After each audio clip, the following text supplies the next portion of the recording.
Welcome to Whatever the Weather podcast. Today, we are going to talk to Gregor about some really interesting topics about bipolar.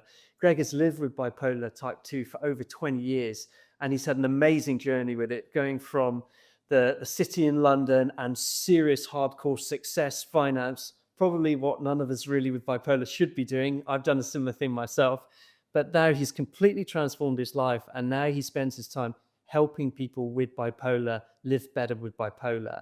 He's a really nice guy. He's very wise, and it's going to be very exciting to hear him talk about these topics. Over to Alexa. These topics. So did you introduce yourself? No, I'm Oliver Seligman. Alexa. Alexa Singleton. I work with Bipolar Edinburgh. Again, we're joined here with Gregor. I'm really excited to have you here. Today, we kind of focus a lot on discussing our shared experiences, as well as hearing from yours and kind of where your journey with bipolar is taking you. And yeah, just open it up if you wanted to talk more about where you're coming from, Gregor. Yeah, sure. So we've actually had quite an in-depth conversation before we started the podcast. Warming up. It always feels like we're kind of repeating yourselves. But yeah, so I'm a peer support worker for people with bipolar. So I've lived experience of bipolar for over 20 years. And I never thought I would get into that kind of role, but I'm absolutely loving it. And I think it's not just, I find it helpful for me as well, not just the people I'm supporting. So it's new territory for me. I've done it a few months, but the two that I work with, Mary Ann and Lou, are absolutely brilliant. They've been very inspiring, because at first I was like, oh, can I do this job? Or then just shadowing them and seeing the impact, positive impact they've had on people. I was like, okay, yeah. And they've been supporting me every way. So that's been really, really inspiring. And I feel like I've kind of hit the ground running. So I only do 2 days a week. I'm supporting 4 people, and they've got various levels of, some are bipolar 1, some cyclothymia, some bipolar 2. So it's a nice mix, if you like. And as we were talking about before, bipolar is so different it could be very different to everyone that has it. And I think that just having that voice of someone that has had similar experiences, lived experiences, is really powerful. Yeah, meeting someone where you don't have to explain through words alone what you're experiencing is like a whole different level of feeling understood. Yeah, and I think it's that moment for both individuals where it's like, you get it. Whereas for a long time I felt I didn't have that. When speaking with people that don't have bipolar, they find it very hard to explain what it was and how it affects me and how it impacts me. So it's very humbling work, and it's very enlightening as well. And I think that my self-management journey has really improved from doing this role as well. Yourself. So what brought you to wanting to do this role? Like, it was a shift for you. So, and like a big one to sort of fully engage. And yeah, definitely. So I've been a member of Edinburgh Bipolar Network for a long time. And I'd attended a few of the online meetings, but never in person. And then when I went to the first in-person meeting, it was just, that was that moment for me. Like, right, I'm with peers here. They understand. And I just think that the events were so well run and facilitated, and such great guest speakers. And then, so I felt very comfortable in that environment. I thought it was very professional and better than any of the other networks that I've kind of engaged with throughout the country. And then I saw that they were doing the self-management course, which Lou actually ran. And I was like, okay, well, yeah, let's sign up to that and see how it goes. Yeah, Lou and Dorothy. Yeah, Lou and Dorothy. And then I actually saw the job advertisement on the website. And then I met Lou. I was like, I've actually applied for your role. Not your role, but the same role as you. And she was like, oh, great, excellent. So, it was good to meet her that's actually done the role. And I was like, so how is the job? But tell me really. Well, she was like, it's the best job I've ever had. And I thought, right, okay, yeah, definitely. This is something I'd like to do. And the reason for it was wanting to help people. Having gone through my own journey and know how difficult it's been for me, having that opportunity to be able to help other people was the real attraction to me. We talked a little bit about where you were coming from, but do you want to mention more about where you were coming before you decided to kind of move into this sort of work? Because it is a shift for you. Oh yeah, definitely a lot of career shifts for me. So working in the corporate world for over 10, 12 years, started off in marketing and then into sales, then working in the city of London, really high pressure, stressful roles. And that was the worst thing for mental health, without a doubt. And it just got to the stage where I had complete burnout and I thought, I need a career change. People were mentioning it as well and just saying, look, I don't think this work is really helping you. And I finally came to that realization of, yeah, I agree with them now. Did you know at that time that you had bipolar, or was it just not understanding? Yeah, no, I did. Oh. So it was about 25, 26 when I got diagnosed, so halfway through that kind of corporate career, so to speak. And I went through periods of acceptance and then denial. And then I disclosed to a few companies. And then I decided based on that experience, I wasn't going to disclose to a few companies. And, for me now, I'm 100% comfortable and confident that I will make that decision based on the trust that I have with that person or with that organization. Yeah. And I'll choose to disclose as much as I want. Yeah, the issue of disclosure really becomes an issue of self-preservation for a lot of people with bipolar. In the working field, interpersonal relationships, you really have to decide, like, look at the toll it takes on yourself. Yeah. Or the consequences could take on yourself in disclosing, whether professionally or, again, just with friends. And it's difficult. Do you know what you find? Like, it's really difficult when you feel as though you have to tell people why some of your behaviors have been like this. And just that challenge in itself is quite daunting, I think. And the first time that I had disclosed, I was in quite a hypomanic episode. So I thought it was the best thing in the world. And I wanted to say to them, this is what it is. And look how many amazing people have got this diagnosis. And, and they must have been like, right, okay, this does explain a lot, but wow, that's a lot of information to take on. So, and that was the first time I disclosed. And then, unfortunately, it did evolve after a few months that I did lose that job. They were supportive initially, but then it kind of got too much. And it was at that sort of first stage of diagnosis, one, being diagnosed, and then two, really sort of being able to understand what it is and how it affects me and how I can explain that to people. Mm-hmm. And that's kind of what it led you to, or that's where you're at now? I mean, that's where I'm at now. I think that obviously the career change. So from deciding that I did need to get out of that corporate world to then, choosing something completely different, like working with school children, teaching them bushcraft and survival skills. And right. So you went from the corporate world, even London. Yeah. To the nature. To the nature, to the nature. It's a beautiful, beautiful journey. Yeah. I never thought I'd be working with kids. And it's probably the times where mental health has been the best, just being exposed to nature, being away from the hustle and bustle. And serving as well, contributing, making a difference. The things that I worked in the city as well. Yeah. When I worked in the city, as much as I dressed it up as being about making lots of money and then, retiring to Thailand to live at peace, it was about money and it was about me. And those are two very good ways to become unhappy when those are the most important things. And when you're serving other people and you're contributing, I mean, gosh, it's good for the soul. Yeah, we've spoken about this before, how like moving beyond yourself to provide kindness or just moving outside of yourself towards other people can really help improve your own state of mind. Yeah, definitely. I didn't really, going into that job, I didn't really think about the impact that it could have on other people.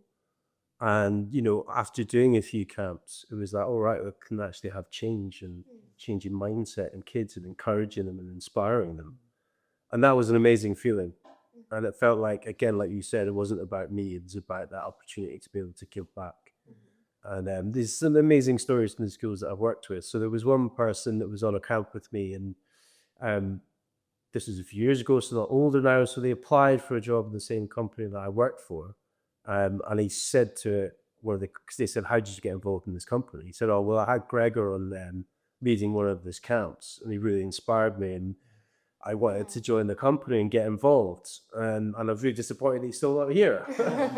But I was like, wow, that was a really nice story. Yeah. And I never thought I'd have that kind of impact on someone. And it does make me cringe a little bit, thinking about that and talking about it. But yeah, it's a very sort of humbling role to have that impact on people. Yeah.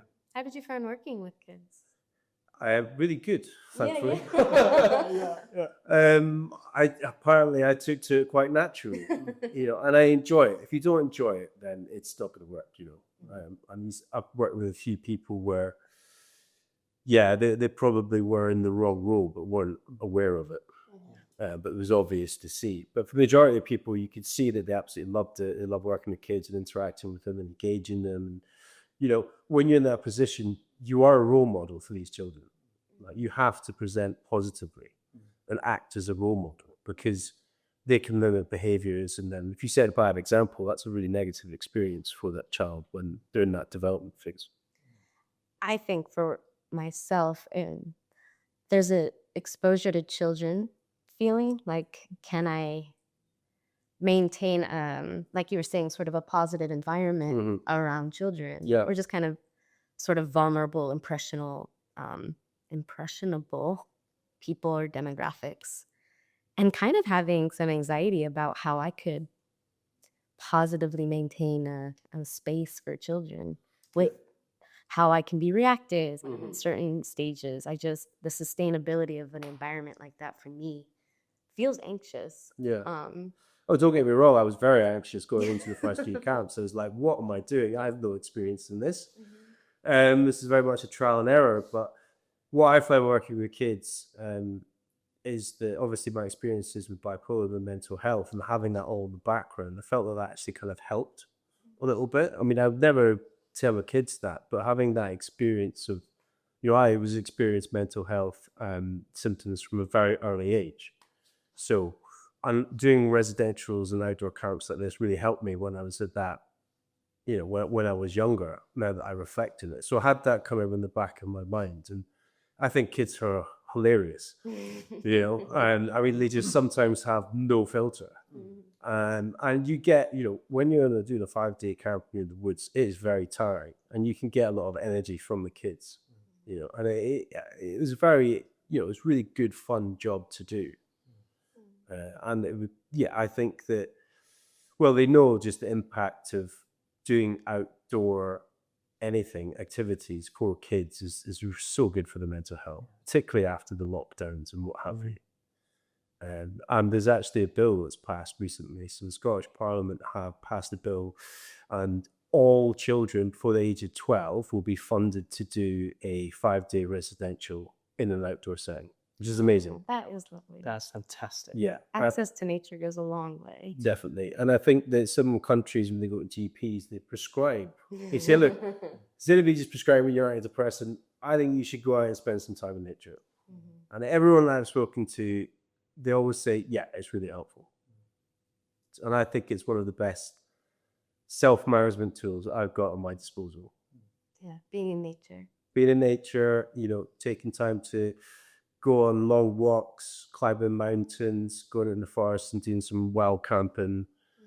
Those things I know that make such a good positive impact on me managing my bipolar. Yeah, outdoor space is also critical for me. I need the space. Walking it out is a big part of how I navigate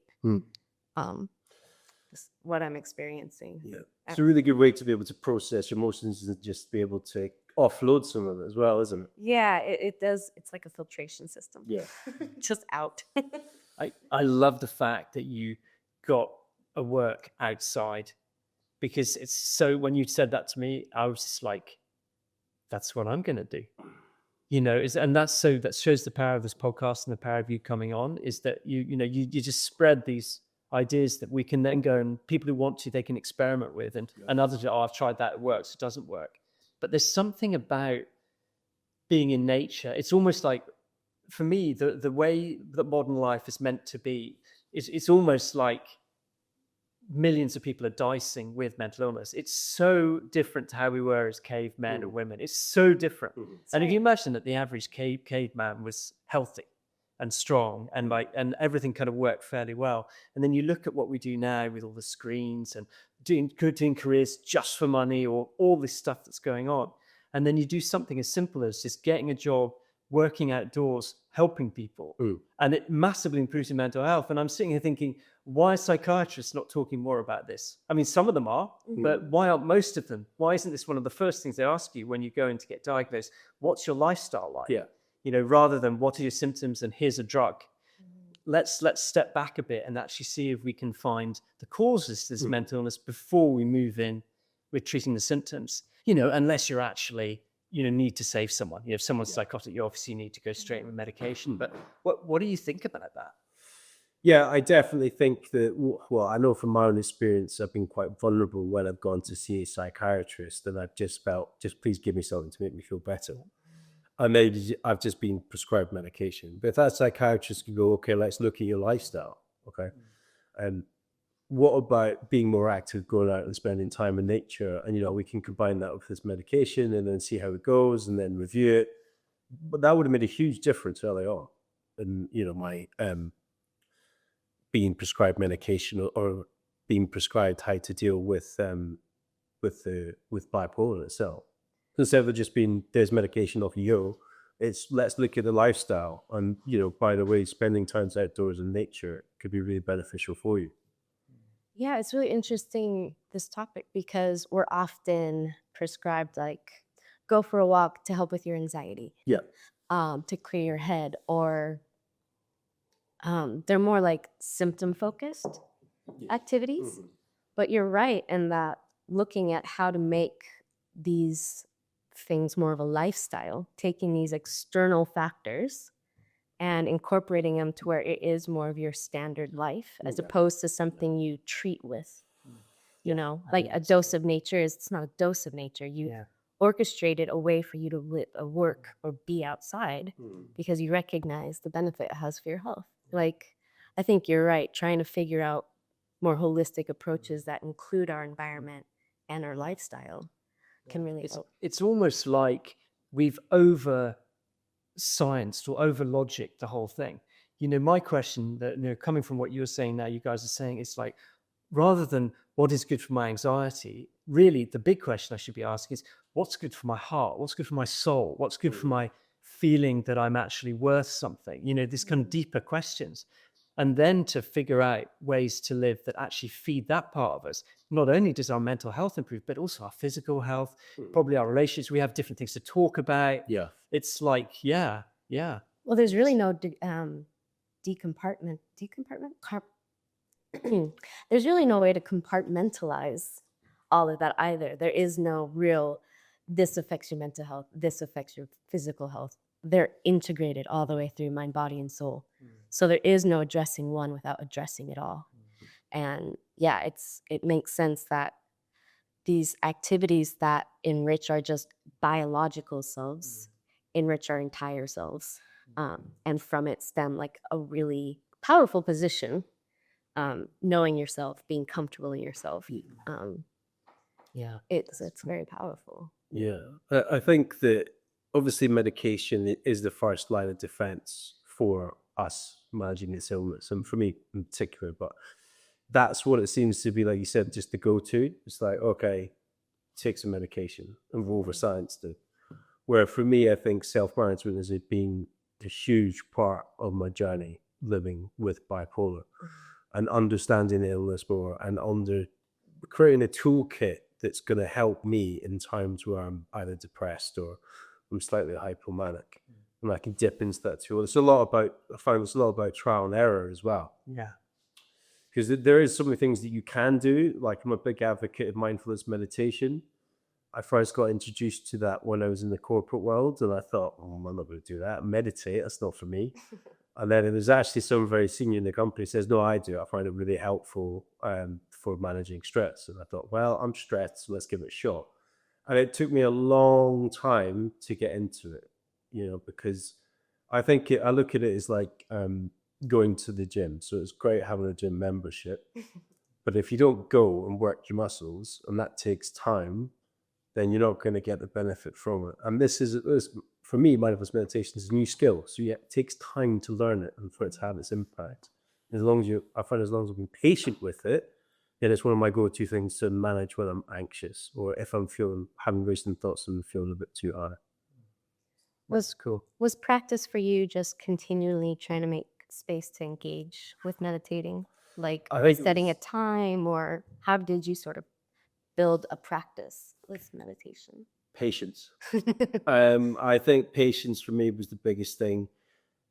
Just having to lie there still and just think mindfully, about your thoughts and your feelings, and that took a long time to be able to do that properly. I would just be sitting there for 5 minutes trying to do this meditation, and my racing thoughts would be just, almost out of control. And I'm like, well, this isn't helping, this isn't working. Yeah. But just sticking at it, then over time I just saw the benefits from it. And I know that's one of my go-to tools now. That's a part of my toolkit. I've got that. And there's loads of apps that do mindfulness meditation. There's one that I found particularly helpful for me. And then that is there always on my phone if I need it. If I feel slightly anxious as well, there's breath work that I can do. And it's a guided meditation. And it works for me. Yes. I know we've talked about this, Oliver, how meditation is one of the primary sources for you in the way you navigate your life with bipolar. Yeah. Do you mind speaking a little bit more about what brought you to that and how you sort of developed it as a practice? Well, if it's quite similar to Gregor's story, Yeah. funnily enough, I basically got a job as a sales trader at Merrill Lynch years ago, completely unsuited to me, high stress. You know this sort of. Oh, yeah. Yeah. And then eventually, let go of my grip to the money and the prospects. And then I actually became an Ashaya monk. So, and that's all based around meditation, not mindfulness, but similar, meditation. And basically I found it because I wasn't depressed at the time, but I felt like so lonely inside myself. It was, by that stage, bipolar was controlled. I was pretty heavily medicated, but everything was fine. I didn't have the symptoms particularly. But I was just lost. I didn't have a purpose in my life other than trying to make money to then find peace 10 years down the line. And long story short, I heard about the Ashaya's Ascension. It's a meditation I do, as taught by the Bright Path, complicated name. But I heard about that from a guy giving me a shiatsu massage in Edinburgh.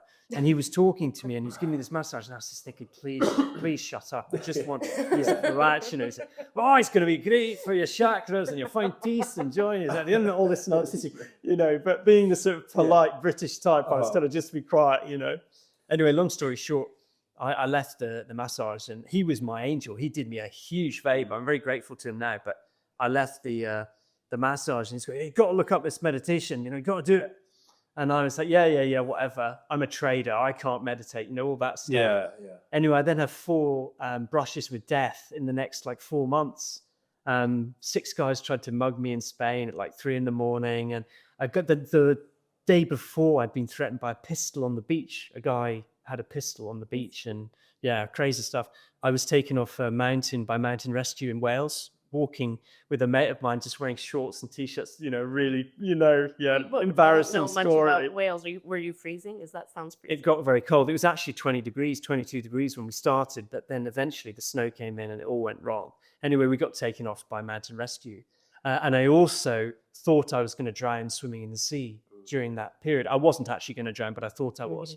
So it was almost like my interpretation of it was, life is trying to tell me something. This is not normal to have 4 of these things. And I was amazingly aware just once back then, because most of the time I wasn't.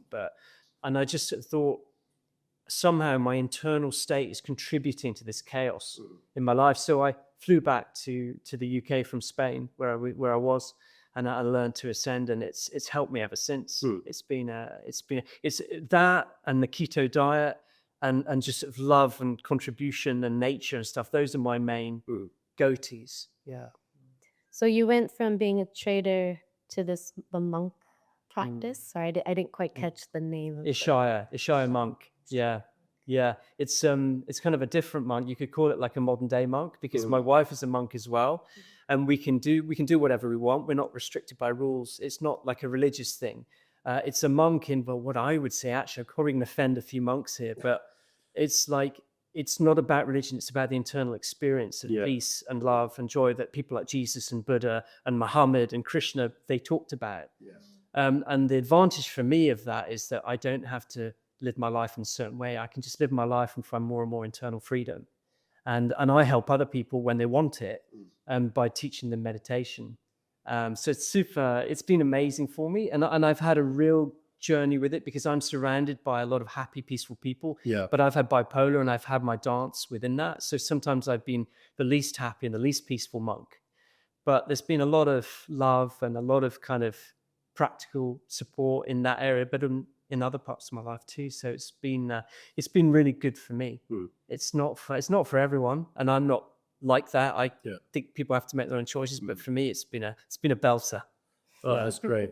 Yeah. It sounds like one extreme to the other, like me, from trader to monk. And for me, being corporate city boy in 3-piece suit into being in the woods teaching bushcraft and survival school. When I first joined that environment, and the people I was working with, they didn't get it. They're like, so you were a 3-piece suit, but now you're living in a tent in the woods. I was like, well, yeah, but I think it was a part of me that was always desperate to get out. And I think that from experiences in childhood, and I was quite active and outdoorsy. I think, like you said, like going through that experience as the bipolar and depression, the highs, lows, what have you. There was always there was something there telling me, one, you need to change, and two, get outside, get involved in nature. And then the teaching, the kids just came back randomly.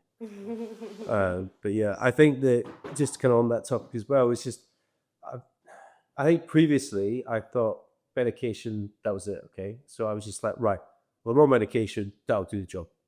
And that's me. I'm just giving me medication for life. And then that's what's going to not cure me, but, that's why I can look after this illness. But then I was just, quickly came to realization after trying different medications or what have you, is like, yes, it is very important. And, I do take medication prescribed as it's been prescribed, but I've learned over experience and throughout the years that you have to work in self-management and self-awareness, for me anyway. And I think emotional intelligence and self-awareness has been a huge part of my journey managing this illness. And it's helped me to think, okay, so you don't just have to rely on medication. There are other things that you can do as well. And taking that holistic approach that you're talking about. So lifestyle choices, changes in work, diet, exercise, and spending time out in nature as well. And that's helped me, be the healthiest that I've been in a long time. That's awesome. What about you? What are your favorite things to do to improve your life? Well, I've done the things where I made the life choices that I've figured out what I need. As of this stage, I know that I actually thrive in an urban environment. We've talked about this. I spent a lot of time in the more remote, beautiful countryside for years. Like I, at one point, was living in a village in Thailand, just surrounded by gorgeousness. And then I went from there to upstate New York, where, again, another extreme. Yeah, I'm all over the place. But again, New York, remote, but this lake area where, again, just beautiful. And I had this expanse of woods where it was private. So there was no, you could just be the only one there for miles. And that sense of solitude is irreplaceable, I think, in any other space where it's just you in the space of nature. But I felt incredibly lonely. And I think that solitude was very important to me, and it still is. But in a ratio or in like a balance in which I do get a lot of energy from being in an urban environment around people all the time.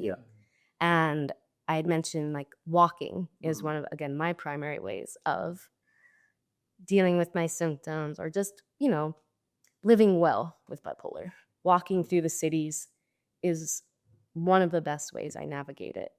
You know, you're walking down the street, you might be in your head and kind of struggling, but then you see a baby do something really funny or really cute as you're walking down the street, or you see like a puppy jumping, you know, like you just see these things that allow a life to kind of help disperse that. So again, learning that it's kind of important for me to be in this sort of environment and then have balance. I mean, Edinburgh is a great place for balance between nature and an urban environment. Yeah, it's a beautiful. I found a sweet spot here. Yeah.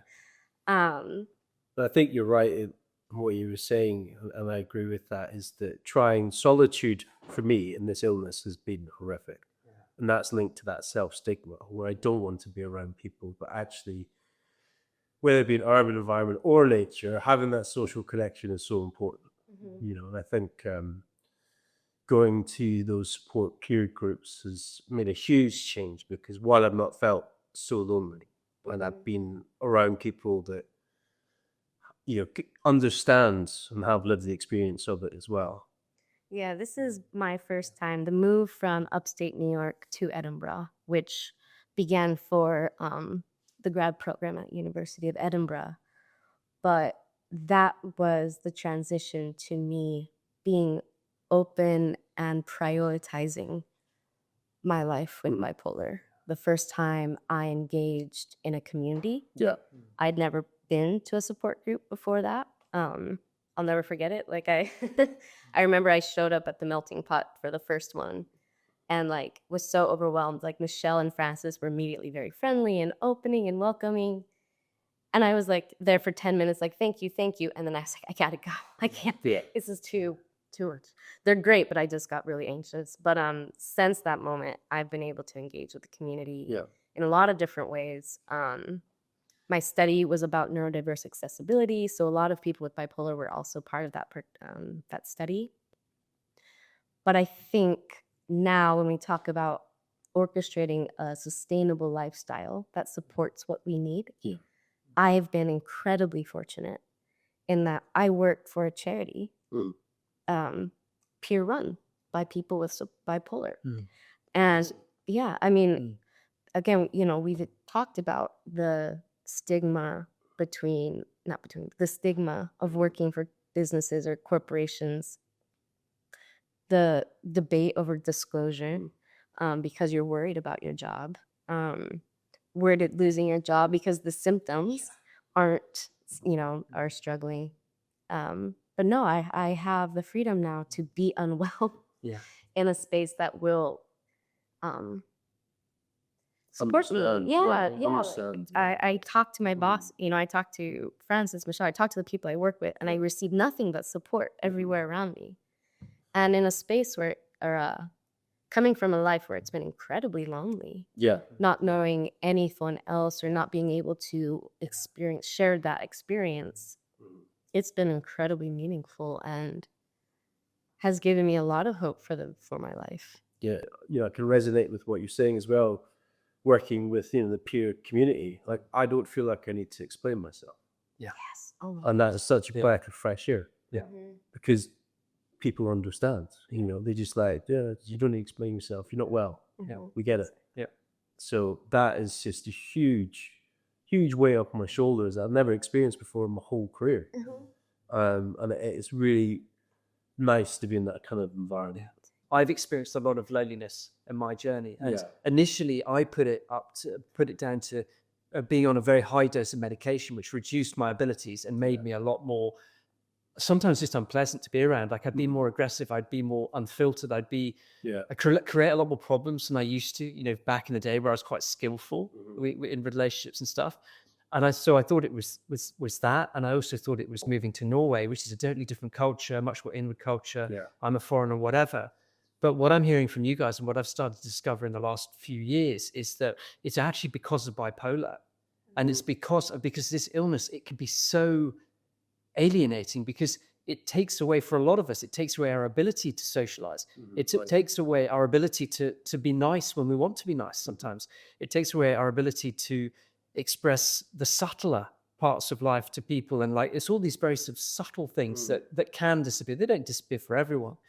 But it's almost like there's a period probably for most people with bipolar of incredible loneliness, because it's the brain that is affected, and the brain is how we interact with the entirety of life. And it's so nice, again, you guys talk about peer support. It's so nice to hear you guys saying this, because the pennies are dropping for me.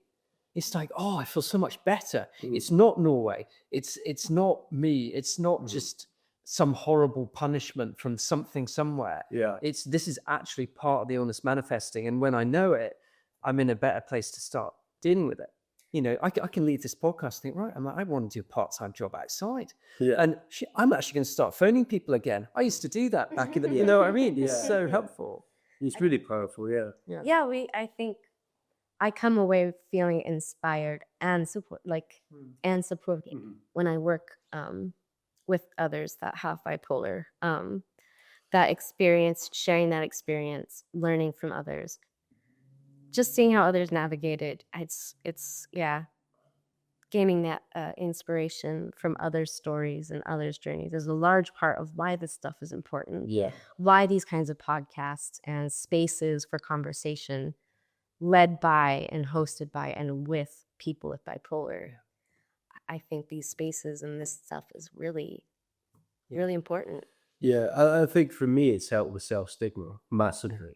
You know, I was very prone to self-stigma, extremely. Can you explain that? Sorry, just to it is. And so for self-stigma, it's actually something through the Bipolar Network that I've just actually been made aware of, essentially, and having that terminology, self-stigma. So the self-stigma for me is I've just constantly blamed myself for my behavior. And, you know, I've been so critical of who I am as a person, and be so hard on myself, and thinking that, okay, self-stigma, you know, for me, it's just like, no one's like this. Why am I acting like this? You know, why can't I just get it together? Why can't I just be normal? You know, why am I going through these depressive episodes and I can't get out of them? Why am I experiencing these highs? And how does that? I don't understand why I'm like this. And, you know, beating myself up constantly for that. Mainly when I'm depressed. When I'm high, it's not so much. But it's such a powerful thing, just having someone talk about self-stigma, and me going, that's what it is. It's self-stigma. Okay, now I've got awareness of it. Be a bit easier on yourself. I've been a part of that community. You go, okay, I don't need to beat myself up so much. You know, other people are experiencing this. I'm not alone. And I think that, you know, self-stigma is worse than external stigma. I think so. You know, stigma from other people, I think there's been a massive improvement on the way people view mental health. I do think it is improving. I still think it has a long way to go. And it's interesting as a cultural difference. When I lived in Australia, they're like, mental health, get it. Just they're almost on par with physical health. And I was just like, oh, right. I don't have to, okay, well, I've not experienced this before. I don't feel like I'm being judged. So I still think the UK has got a long way to go in that, but I do think that it is moving in the right direction, and that awareness of bipolar itself is huge. I know Bipolar UK did that video of Maybe It's Bipolar, which I found really powerful and interesting. And it was good for people to see that, so that they could get maybe a bit of an insight into what it's like. Yeah. I haven't actually seen it. So what is it that you're referring to? So Bipolar UK, they did a promotional video, and it was called Maybe It's Bipolar.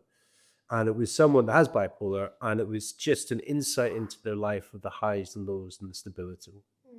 And getting that message across that, oh, okay, maybe they're experiencing these things because it could be bipolar. Hence the name, Maybe It's Bipolar. And I found that very powerful, but quite a lot of people haven't heard of it, or, you know, they've seen it. And I think I do engage with Edinburgh Bipolar Network obviously a lot, but also the Bipolar UK network a lot. So I think it's one of the only newsletters I actually read is the Edinburgh one and the Bipolar UK one, after the hundreds that I've signed up to.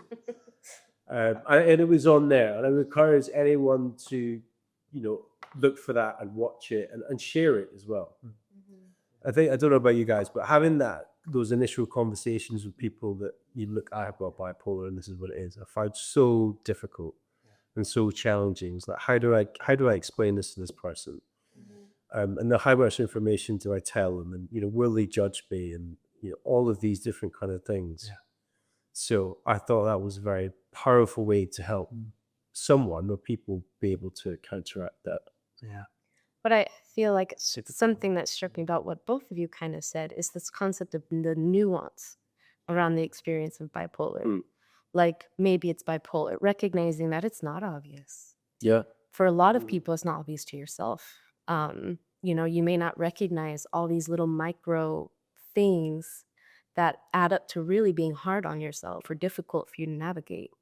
And yeah, so just kind of recognizing there is more nuance to the experience of bipolar. Like it's not just one mood, one mood, one mood, one mood. There's the mixed states, you know, which are really complicated because up and down is both, you know. It's really difficult to tell when you're in a manic hypomanic stage sometimes. They don't all look the same. Yeah.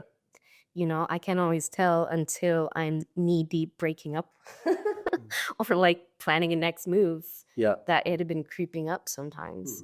So yeah, really knowing, being able to communicate not only amongst ourselves, but just to other people that it may not look what you expect it to look like. Yeah. Knowing what it can be is really helpful for yourself and for others.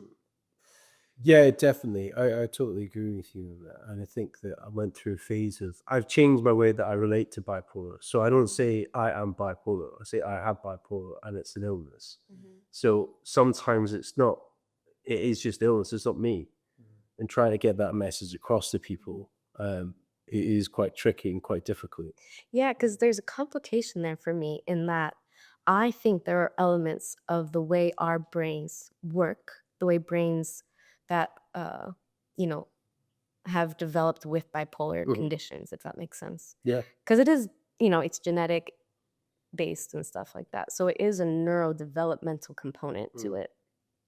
In which case it feels more me as well. Like I could never remove bipolar from myself. There's a creativity there, you know, there's a degree of empathy because of the extremities that I reach in the human scale of emotions. So there's things about being bipolar or having bipolar, however you want to speak about it, where for me it's not solely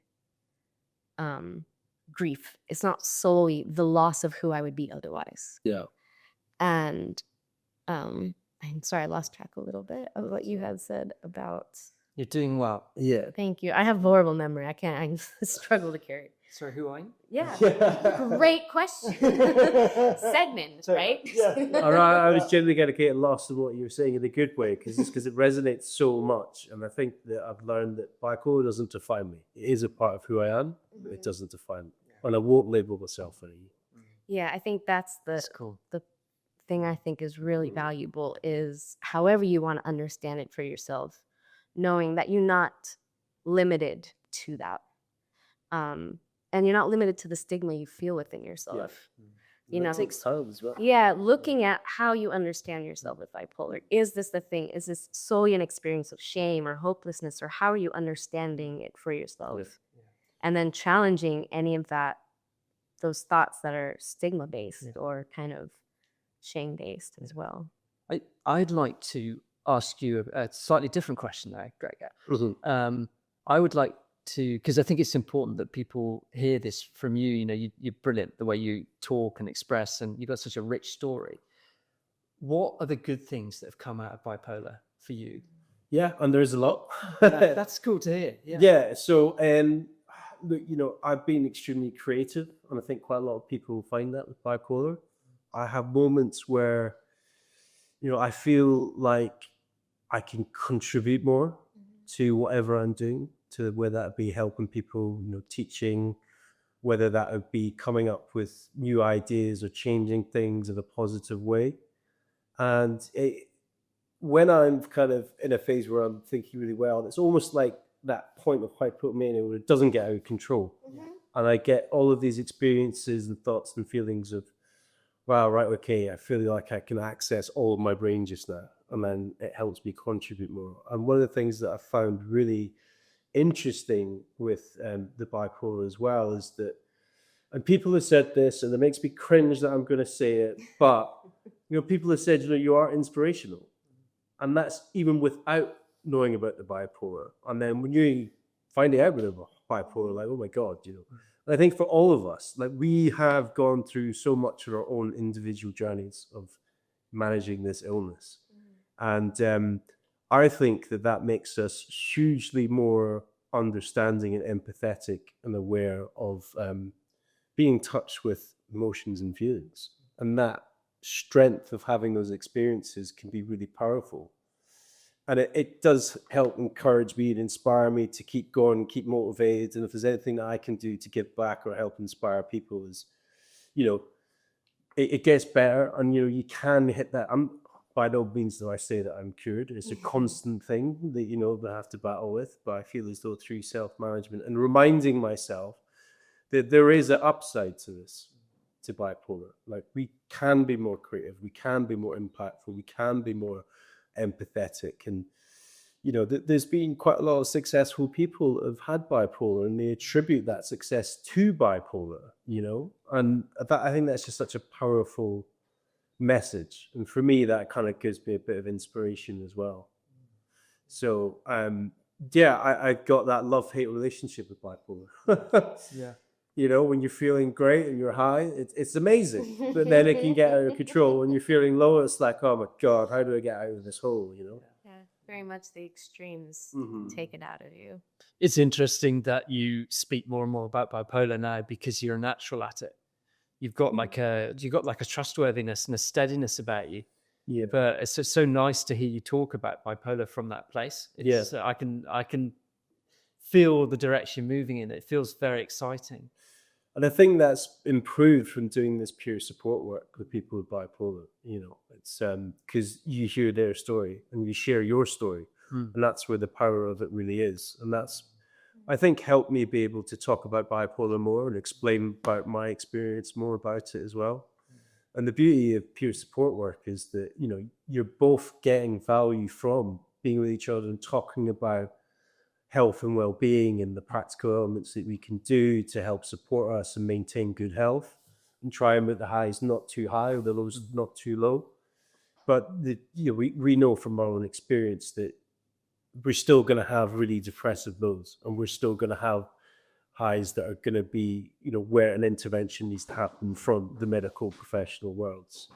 But it is that journey of self-management and accepting that there is no cure, but you can live with it and you can manage it and you can get the benefit from it if you have more of an understanding of it. And when you're feeling a little bit hypomanic, you're getting to that stage where you're really creative and got lots of energy and enthusiasm.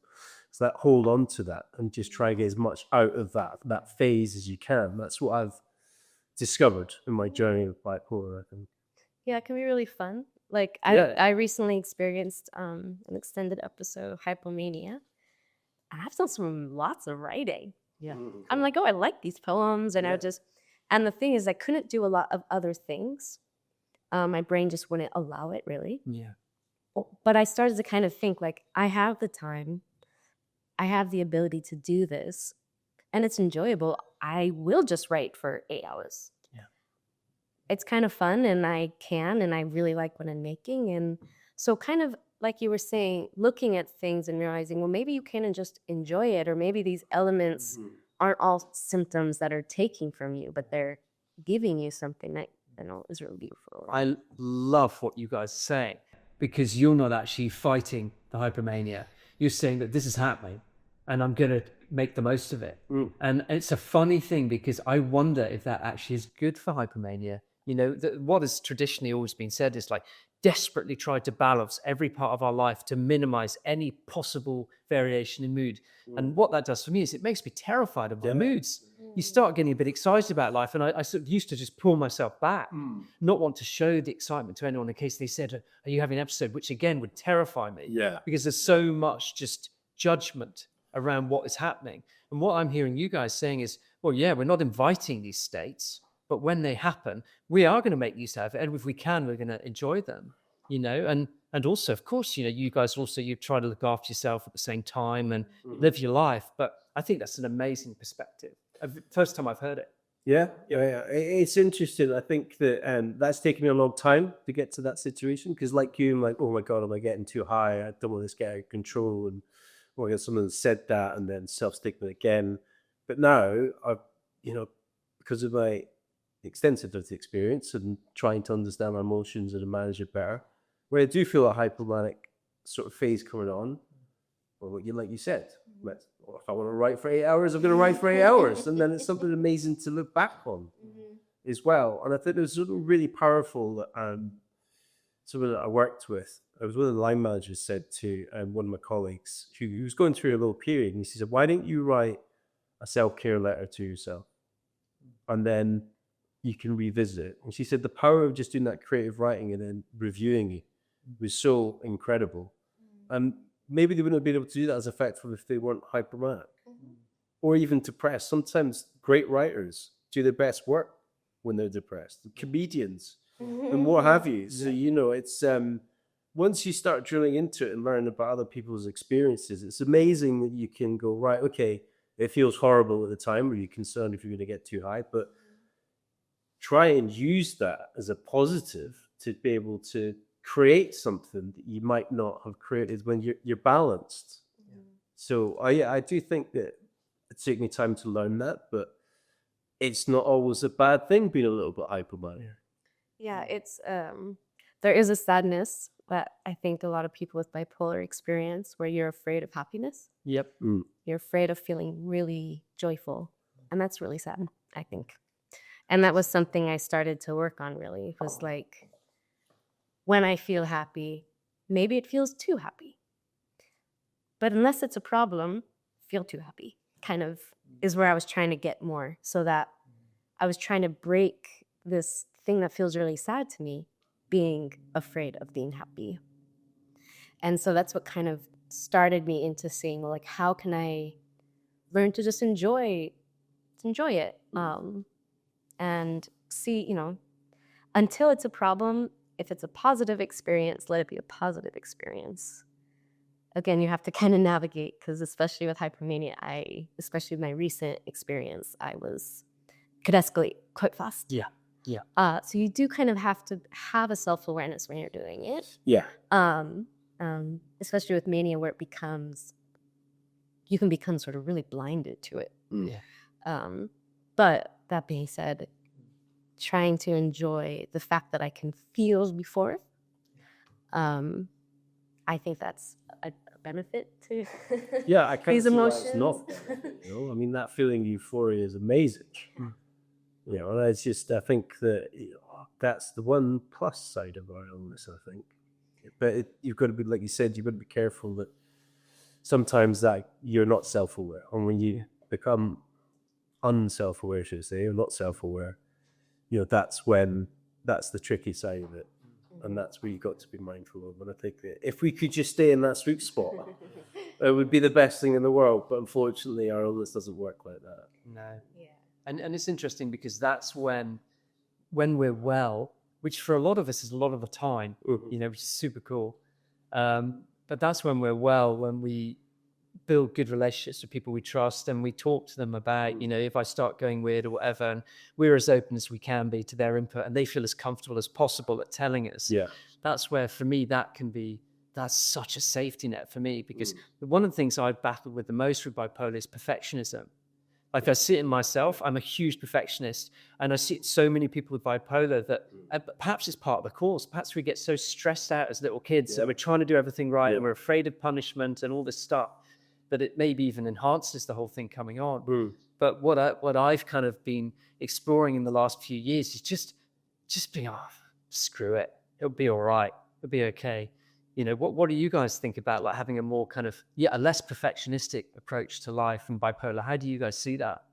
Well, I'm curious to, like, when you speak about perfection, what would an example of perfection be? An example would be always monitoring my moods and getting afraid or angry or sad whenever they seem to change, or if I have like a slow winter because of the light, or because I'm a bit flat, taking that really seriously and beating myself up because I can't create anymore or whatever.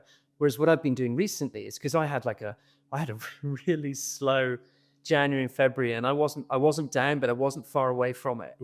And what I actually decided to do was just chill and wait for spring before I got too creative. And now spring's come, and I'm coming out of myself. Whereas before, I would have just been pushing myself to do whatever I need to do, or trying to fix something that wasn't that wrong, and is maybe just a natural human hibernating thing. That would be something like that. Yeah. So, sorry, Gregor, I'd like to. No, you go. Well, it's something I actually felt this experience just the other day, where maybe I carry this idea that because I have a fair knowledge of bipolar and the symptoms, how it works, the treatments of it, because I have this knowledge, I kind of feel like, oh, I should be handling this better. Yeah. I should be better equipped to get through this episode. I shouldn't be struggling so much. I know too much to struggle this much, is a concept I find myself thinking. Yeah. And that if I just acted on what I know better, I would do it better. Like, and this is all quotation marks. But yeah, like I do have that issue that feeds in this idea. If I did all the things I know I'm supposed to do, I wouldn't be going through this. And it's a really not helpful or accurate thought at all, because Sounds a bit like self-stigma. Yeah. it's so shameful. It's a lot of shame at this idea. I think that's one of my primary ones, is feeling this, I'm here again. Yeah. I can't believe I'm here again. Yes. Yeah. Over and over and over Mhm. again. It's about that repetitive feeling cycle. Yeah, and it's like no matter what I do, that you can have these really beautiful ups and downs, not beautiful downs, but like, spaces like you were saying where you have stability and things like that, and then you come back to it again, and there's this idea that it should be like progressive in one way or something. Progressive improvement, because we're Yeah. learning so much, and we're growing, and we're Exactly. mature, and all that. Yeah. Yeah, and it turns out, just so everyone knows, no, doesn't work like that. Yeah, definitely. I mean, I think perfectionism, I've always tried to be very, as perfect as I possibly can be in so many things. That to a detrimental effect, I think. And the hibernation thing as well. Like for me, winters is the hardest period. And that's lack of daylight hours. And it almost feels like I'm hibernating through the winter to get into the spring and summer, when there's more light, I'll have more energy. And there's something that I've been kind of conscious of, is just try not to be a perfectionist, Gregory. Yes, this is the winter lows, and it's because of the seasons of changing. Like I never used to think that I had seasonal affective disorder. I don't have sad disorder. What are you talking about? But now I've come to realization that I do, and light has a huge impact on my bipolar and the bipolar that I have. And I think that, as soon as the sun comes out and the days get longer and less dark, I see that as, that really helps me. That really helps me. And I think when it comes to, trying to be perfect to everything, learning just to kind of take that down a notch, because then I just overthink. And that what I end up wanting to do becomes worse, because I'm trying to make it perfect. Yeah. And it is like you said, just trying to take a step back and just relax. Okay, just let you'll get through this. And when I'm doing a project or whatever it may be, if I try to be a perfectionist, I think it does have a negative impact on it. Whereas if I just take a step back, and then my brain can process things a little bit easier and better. Yeah, it sounds like for all of us right now, perfectionism is kind of equating to perfectly navigating our symptoms, like not struggling with them or not letting them hold us back. And I think something I've had to really teach myself is to respect limitations. Yeah. Respect them. That's an actual relationship I've had to build with them. They're not stupid. They're not there for no reason. They are there for a reason. And I think perfectionism can have this really sharp edge around it. Yeah. All or nothing. Mm-hmm. And I think I'm trying. It's a work in progress. Yeah. But recognizing a limitation and making it more of a pillow than a wall. Like instead of running into it all the time, rest with it. Yeah. And it's not bad, it's just there. I'm going to use that analogy. Yeah, it's not a wall. Love it. Yeah. I mean, it helps to like when I've looked at like I'm not work. I can't, I have these deadlines or I want to work, and no matter how much you want to work, you can't, and it hurts. You're like pushing your head into the wall trying to make it happen. But then when I look at the fact that I have the benefit of stepping back, I have the privilege of knowing I'm supported, and that instead I'll just rest. I'll do something that a lot of times what I try and do is find just what makes me happy. Yeah. Just turn away and do something that makes you smile or makes you laugh. Cool. So it kind of lets everyone rest, Yeah. and it really helps.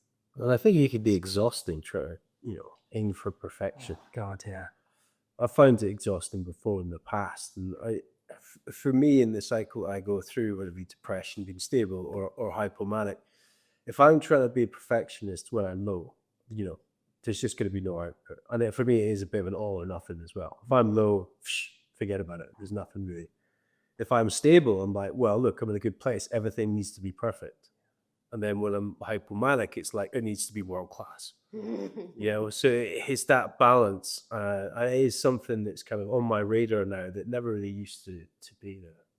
And I think this journey of living with bipolar as well is really about self-awareness and being open to like learning about how you react to your highs, your lows, and being balanced as well is really good. I'm a huge advocate of reflection at the moment. I think that when I initially got that diagnosis, it was like, right, okay, this explains a lot of things.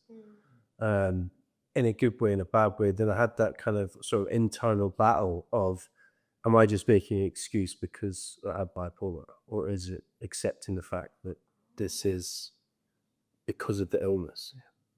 And that's been an interesting one to reflect on.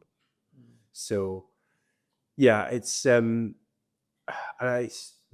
when I'm doing low, it's just so difficult for me to reflect or to positively reflect, at least create a negative reflection, things that have happened. But yeah, it's I think I've gone off on a bit of a tangent now, but you kind of know, yeah. And so it's so variable for me when I'm either high, low, or stable. It's just there's so much different mixed emotions and feelings, and that perfectionism is always there, I think. Especially when I'm low, I'm like, well, I should be doing better. Like I should be, where have I gone wrong? Why am I back here again? Like you were mentioning before, it's like I know a lot about this. How am I letting myself get back into these stages? And yeah, I think that being a part of that community, and like even today, I've learned so much from just listening to you guys about your journey and how you manage it. And then a few things just clicked for me as well. I'm like, right, yeah. That I can relate to that, I can resonate that, or I can use that, like the analogy. And so, yeah, I think it's a journey of self-discovery, isn't it? And you're more in tune with it because of the illness. Yeah, something you said actually like clicked with me, where you're talking about. I'm sorry, I forgot. It was something I actually really wanted to remember, but it's okay. So Gregor, before we finish, it would be wonderful if you have any message you want to just sort of give to the bipolar world. It'd be wonderful to hear what you have to say. Yeah, sure. I think the first thing I would like to say to people is you're not alone. There's a community of us, and there's so much more help and support for us. There's a lot more awareness about bipolar, and that one of the amazing things just now that's happening is all of this research. So they're not just looking at medication, they're looking at lifestyle, sleep, even wearable tech. 5 years ago when I was trying to find answers and alternatives to managing my bipolar excludes you from everything. Now it's got so much research and funding behind it. And we got opportunity to be in the driving seat to create that change, and be part of that next third generation medication, the next third generation of how we manage our illness as well. And so there's so many positives there. And I think that, we can live with this illness well, and we can flourish, and we can tap into that creativity. And we're not defined by bipolar. I think it is a part of us. And I think that, there is a lot of benefits to it as well. And don't feel as though you're alone. Reach out. There's a community of us, and we can and we do live really successful lives. And they can be difficult, and that doesn't make them any less successful. Yeah, exactly. Yeah. Yeah, difficult is okay. It's Yeah, hard. That's okay. Absolutely. Yeah, it's been a pleasure chatting to you. It's been really enlightening for me. I've learnt quite a few things. It's been great. So thank you so much. Yeah, thank you for filming. This was a really nice conversation. Oh yeah, no, thank you guys. It's been great. Again, I think this is quite therapeutic having these kind of conversations, and I hope that anyone that's listening to this, watching this, will get some benefit from it. Yeah, if nothing else, I really benefited. So well done, guys. Yeah. Thanks again.